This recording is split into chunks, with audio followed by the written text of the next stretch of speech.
তখন ছিল পবিত্র রমজান মাস, মাগরিবের সময়। আকাশে লালচে আভা। মসজিদের মিনার থেকে বেলাল রাদিয়াল্লাহু তাআলা আনহু-এর করুণ সুরে আজান ভেসে আসছে, আল্লাহু আকবার। সেই আজান শুনে রোজাদাররা দ্রুত পায়ে বাড়ির দিকে ফিরে আসছেন। কোথাও শিশুরা ইফতারের জন্য উৎসুক হয়ে মায়ের হাত ধরে টানাটানি করছে। তখন হযরত ফাতিমা রাদিয়াল্লাহু তাআলা আনহা লাল কাপড়ে মোড়ানো একটি মাটির পাত্র থেকে আটা বের করছেন। হাতের চামড়া ফেটে গেছে শ্রমে, তবুও মুখে দোয়া, ইয়া রব। আলী ও শিশুরা যেন শক্তি পায়। চুলার সামনে বসে রুটি বেলার সময় হঠাৎ হুসাইন রাদিয়াল্লাহু তাআলা আনহু দৌড়ে এসে জড়িয়ে ধরলেন। হযরত হুসাইন রাদিয়াল্লাহু তাআলা আনহু তখন ছুটে এসে কান্না ভাঙা গলায় বলতে লাগল, আম্মি, পেটে ব্যথা করছে। হযরত ফাতিমা রাদিয়াল্লাহু তাআলা আনহা তখন তাকে কোলে টেনে নিয়ে বললেন, আল্লাহর নাম নাও বাছা, সামান্যক্ষণ বাকি, দেখো রুটি তৈরি হচ্ছে।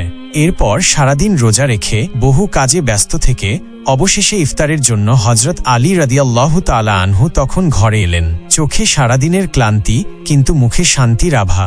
সবাই মাটির বিছানায় বসে ইফতারের জন্য প্রস্তুত হলেন। আজানের ধ্বনি থামার সঙ্গে সঙ্গে সবাই বিসমিল্লাহ বলে রুটি হাতে নিলেন। আলী রাদিয়াল্লাহু আনহু প্রথম কামড় দিলেন। হাসান ও হুসাইনও খেতে শুরু করলেন। কিন্তু হযরত ফাতিমা রাদিয়াল্লাহু তাআলা আনহা প্রথমে রুটির অর্ধেক খেয়ে থেমে গেলেন। তারপর সেই অর্ধেকটা নিজের আঁচলে বেঁধে রাখলেন। হযরত আলী রাদিয়াল্লাহু তাআলা আনহু বিস্ময়ের দৃষ্টিতে ফাতিমার দিকে তাকালেন এবং বললেন, ফাতিমা, তুমি তো মাত্র অর্ধেক খেলে, তোমার কি ক্ষুধা নেই? হাসান ও হুসাইনও বিস্মিত হয়ে মায়ের দিকে তাকালো। হাসান বলল, আম্মি, তুমি আর খাচ্ছ না কেন? ফাতিমা রাদিয়াল্লাহু তাআলা আনহা চোখ নামিয়ে মৃদু কণ্ঠে বললেন, আমি যখন রুটি খাচ্ছিলাম তখন হঠাৎ আব্বাজানের কথা মনে পড়ল। আমাদের হাতে খাবার আছে, আমরা বসে ইফতার করছি, কিন্তু আমার আব্বাজান, যদি তিনি না খেয়ে থাকেন, আমি কিভাবে পেট ভরে খেতে পারি যখন জানি না তিনি ক্ষুধার্ত আছেন কি না? এই কথা শুনে আলী রাদিয়াল্লাহু তাআলা আনহু কিছুক্ষণের জন্য স্তব্ধ হয়ে গেলেন। হাসান ও হুসাইনও চুপচাপ মাকে দেখছে। ফাতিমা রাদিয়াল্লাহু আনহা আঁচলে বাঁধা রুটিটা হাতে নিলেন এবং এক মুহূর্তও দেরি না করে তিনি নবী সাল্লাল্লাহু আলাইহি ওয়াসাল্লাম এর ঘরের উদ্দেশ্যে বেরিয়ে গেলেন। ফাতিমা রাদিয়াল্লাহু তাআলা আনহা দ্রুত রাসূলুল্লাহ সাল্লাল্লাহু আলাইহি ওয়াসাল্লাম এর ঘরের সামনে এসে দাঁড়ালেন, কিন্তু ঘরে ঢুকে দেখলেন তিনি সেখানে নেই। হযরত ফাতিমা রাদিয়াল্লাহু তাআলা আনহা চিন্তিত হয়ে পড়লেন, আব্বাজান কোথায়? তারপরে মনে হলো হয়তো আব্বাজান মসজিদে মাগরিবের নামাজ আদায় করছেন। এই ভেবে হযরত ফাতিমা রাদিয়াল্লাহু তাআলা আনহা দরজার সামনে দাঁড়িয়ে অপেক্ষা করতে লাগলেন। হৃদয়ে একটাই আশা, আব্বাজান ফিরবেন আর নিজের হাতে তার মুখে খাবার তুলে দেবেন। কিছুক্ষণ পর রাসূলুল্লাহ সাল্লাল্লাহু আলাইহি ওয়াসাল্লাম ঘরে ফিরলেন। দরজার সামনে কন্যাকে দাঁড়িয়ে থাকতে দেখে মৃদু হাসলেন, কিন্তু ফাতিমার চোখের গভীরতা দেখে বুঝতে পারলেন কিছু একটা বিশেষ আছে।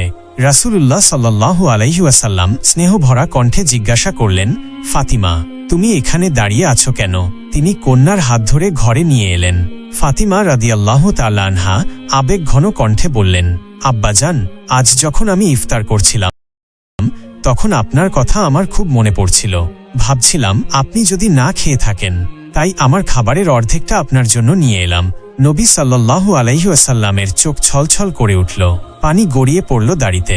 তিনি কাঁপা কণ্ঠে বললেন, ওহ ফাতিমা, তুমি যদি আজ আমার জন্য খাবার না আনতে, তাহলে হয়তো এটা আমার চতুর্থ দিন হতো যখন আমি ক্ষুধার্ত থাকতাম।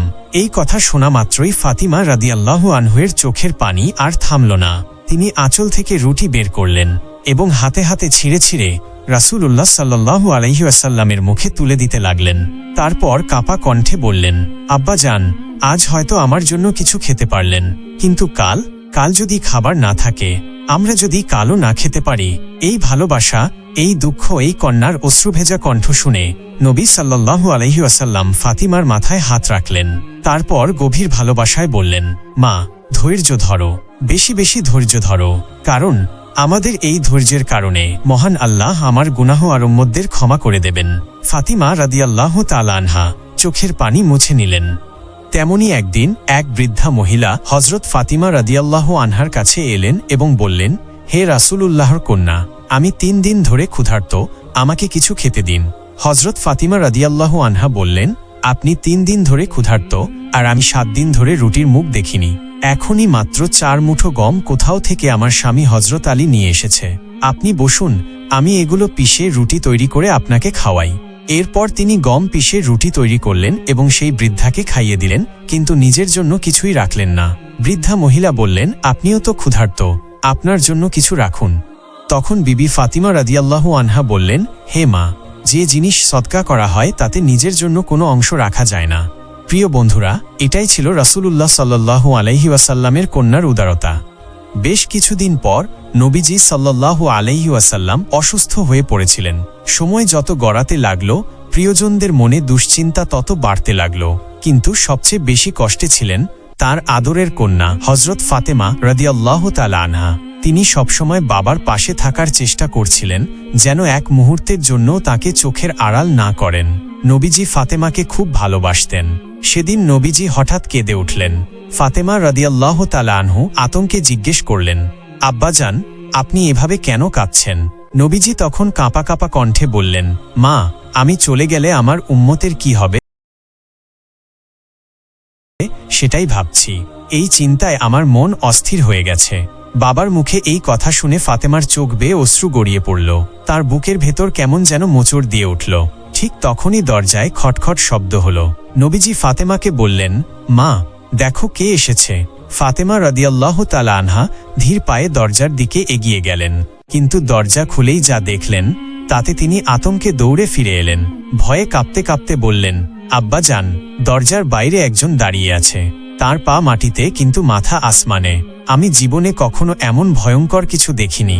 নবীজি হালকা হাসলেন, তারপর শান্ত কণ্ঠে বললেন, মা, ভয় পেও না, তিনি মৃত্যুর ফেরেশতা হযরত আজরাইল আলাইহিসসালাম, তাকে আসতে দাও।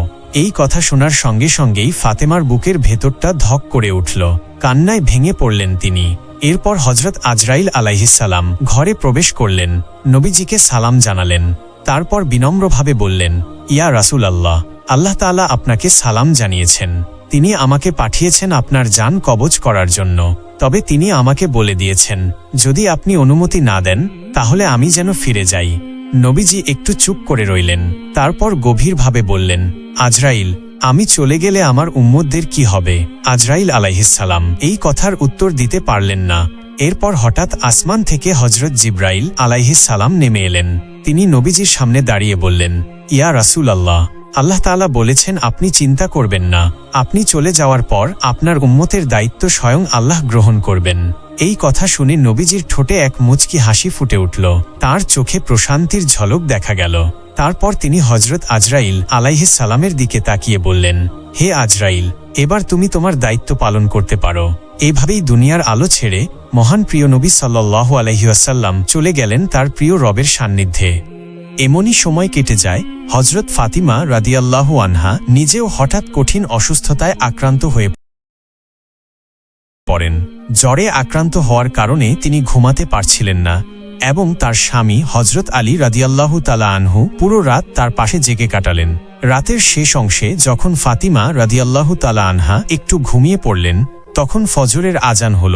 হযরত আলী রাদিয়াল্লাহু তাআলা আনহু নামাজ আদায়ের জন্য মসজিদে নববীতে চলে গেলেন। ফাতিমা রাদিয়াল্লাহু তাআলা আনহা নামাজে মনোনিবেশ করলেন এবং তারপর আগের মতোই ঘরের কাজ শুরু করলেন। যখন হযরত আলী রাদিয়াল্লাহু তাআলা আনহু ফিরে এলেন, তখন দেখলেন যে ফাতিমা রাদিয়াল্লাহু আনহা চাকি পিষছেন। তিনি বললেন, হে ফাতিমা, তুমি কি নিজের প্রতি দয়া করছো না? তুমি এত অসুস্থ তবুও চাকি পিষছ। ফাতিমা রাদিয়াল্লাহু তাআলা আনহা উত্তরে বললেন, আমি কখনো আমার দায়িত্ব পালনে গাফিলতি করব না, যতক্ষণ না মৃত্যু এসে আমাকে নিয়ে যায়। আমার বাবা রাসূলুল্লাহ সাল্লাল্লাহু আলাইহি ওয়াসাল্লাম আমাকে আল্লাহর ইবাদত করতে এবং আপনার আনুগত্য